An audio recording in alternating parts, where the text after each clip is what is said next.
Hey, annyeonghaseyo, ici Kaja Corée pour une nouvelle vidéo. Aujourd'hui, on va parler des pronoms démonstratifs en coréen, c'est-à-dire comment dire ce, cette, c'est. Et tu vas voir qu'en coréen, il y a une dimension qu'on n'a pas du tout en français et il va donc falloir s'adapter. Mais juste avant ça, comme d'habitude, abonne-toi si ce n'est pas déjà fait, en activant la petite cloche pour ne manquer aucun cours de coréen, et pense à liker cette vidéo si mon contenu te plaît, ça m'aide à me faire connaître, alors merci beaucoup. Alors, en coréen, il existe 3 pronoms démonstratifs qu'il va falloir distinguer. Je te le rappelle, en coréen, il n'y a pas de masculin, féminin, singulier, pluriel, donc ça n'a rien à voir avec ça.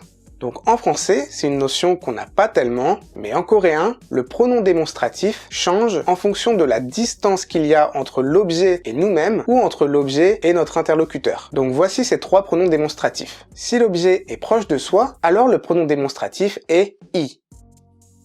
I.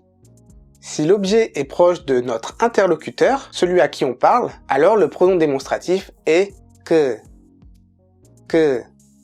Et si l'objet dont on parle n'est ni proche de soi, ni proche de notre interlocuteur, il est plus loin, dans ce cas, le pronom démonstratif est 저.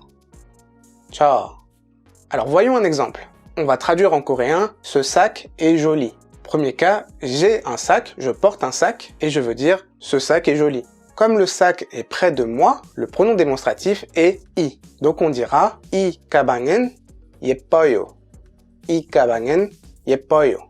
Deuxième cas, ce n'est pas de mon sac dont je veux parler, mais celui de mon ami, à qui je suis en train de parler. On est au café, il a son sac à côté de lui, et j'ai envie de lui dire « Ah, ce sac est joli ». Comme le sac est près de mon interlocuteur, le pronom démonstratif est « que ». Et on dira « 그 가방은 예뻐요 ». « 그 가방은 예뻐요 ». Dernier cas, on est toujours au café, mais 3 tables plus loin, je vois le sac de quelqu'un et j'ai envie de dire à mon ami « Regarde là-bas, ce sac est joli. Ce sac là-bas est joli. » Le sac n'est ni près de moi, ni près de mon interlocuteur, donc le pronom démonstratif est « 저 ». Et on dira « 저 가방은 예뻐요 ». « 저 가방은 » ce sac là-bas, 예뻐요, est joli. Voilà, en fait, il faut vraiment distinguer « i » près de moi, « que » près de mon interlocuteur, « 저 » un peu plus loin. Un autre exemple, 이 사람, cette personne, juste à côté de moi. On utilise ça très souvent pour présenter quelqu'un. Cette personne est mon ami. 이 사람. Maintenant, mon ami ramène quelqu'un, j'ai envie de dire, qui est cette personne? Cette personne, 그 사람. La personne est près de mon interlocuteur, 그 사람. Et puis, il y a une autre personne là-bas au loin, et j'ai envie de dire, ah, regarde cette personne là-bas. Dans ce cas, 저 사람. 저 사람.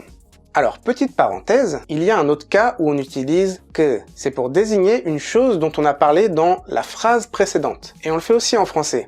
Ah, tu as rencontré Jimin? Cette personne est bizarre, non? Vous voyez ce « cette personne ». Ça ne fait pas référence à quelque chose autour de nous qui serait près de moi, qui serait quelque part ou non. Ça fait référence à la personne de la phrase précédente. Et bien, dans ce cas, on utilise généralement « que ». Voilà, en soi, ce n'est pas bien difficile, mais comme on n'a pas vraiment l'habitude en français de ce genre de nuances, ça prend un peu de temps de ne pas faire d'erreur et de bien distinguer ce qui est près de soi, ce qui est près de notre interlocuteur et ce qui est plus loin.